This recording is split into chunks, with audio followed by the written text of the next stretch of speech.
Nah, kembali kita akan lanjutkan mengenai seri komunikasi. Ya, seri komunikasi yang kita sudah mulai. Karena apa? Karena komunikasi itu penting sekali. Karena tanpa komunikasi, niat baik sekalipun seringkali berubah menjadi masalah. Ya, tanpa komunikasi dan tanpa kita punya keahlian berkomunikasi, baik yang berbicara maupun yang mendengarkan, niat baik sekalipun itu bisa menjadi sebuah persoalan yang berkelanjutan. Karena apa? Lalu terjadilah miskomunikasi. Lalu tujuan komunikasi itu kan mencari kesepahaman. Yang terjadi adalah salah paham. Nah, hal yang pertama yang paling penting ketika kita itu berkomunikasi itu bukan berbicara. Nah, ini banyak orang yang lalu salah mengerti, salah paham ketika mulai belajar berkomunikasi, lalu dia berikhtiar bagaimana caranya berbicara. Nah, keahlian pertama daripada komunikasi itu bukan berbicara. Ya, kalau belajar berpidato, nah itu baru berbicara. Nah, ini kalau berkomunikasi itu kan begini. Intinya adalah kita dengan satu atau dua orang, kita ingin memahami sesuatu dan ingin mencapai kesepahaman. Nah, bagaimana kita bisa sepaham kalau bahkan maksud dari lawan bicara kita tidak tangkap dengan utuh dan benar? Bagaimana kita bisa sepaham kalau lawan kita bicara itu kita tidak bisa menangkap dengan utuh dan dengan benar? Nah, dalam hal ini adalah pasangan. Dan miskomunikasi, kesalahpahaman yang paling sering terjadi itu justru antara suami dan istri.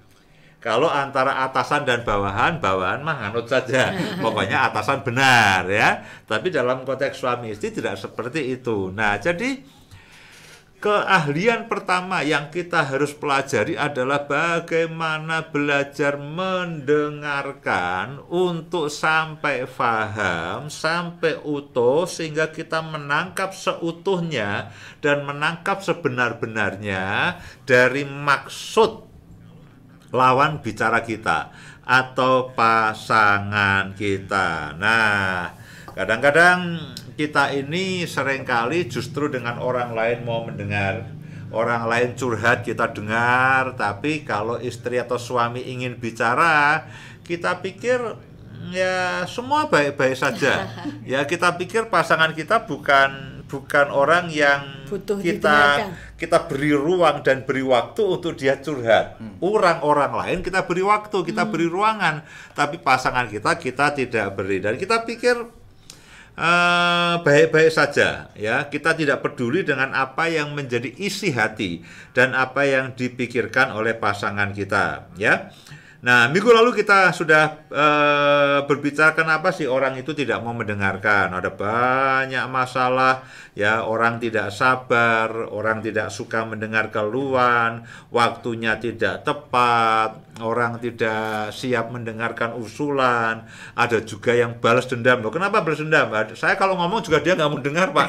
Karena gantian dia ngomong, saya nggak mau dengar. Kenapa? Balas dendam, ya, balas dendam. Kalau itu kan, kalau tukar menukar kado itu bagus, ya. Tapi kalau tukar dendam kan tidak bagus, ya. Kemudian juga tidak siap untuk mendengarkan keluhan pasangan, tidak siap untuk mendengarkan usulan pasangan, takut konflik terjadi. Nah, itulah yang menyebabkan kenapa lalu kita ini tidak mau mendengarkan akan pasangan, tidak mau mendengarkan akan apa yang pasangan kita itu ingin sampaikan. Kadang-kadang juga aku sudah tahu jawabannya, Pak.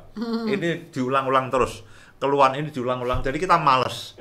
Kita malas dengan apa yang ingin dibicarakan oleh pasangan kita. Karena ya bulet, Pak, itu situ-itu saja. Dia pasti ngeluh soal uang, soal apa, soal dan sebagainya. Ya, kadang-kadang kita juga aku tidak paham dengan apa yang diomongkan. Nah, itulah yang membuat orang itu tidak suka untuk mendengarkan.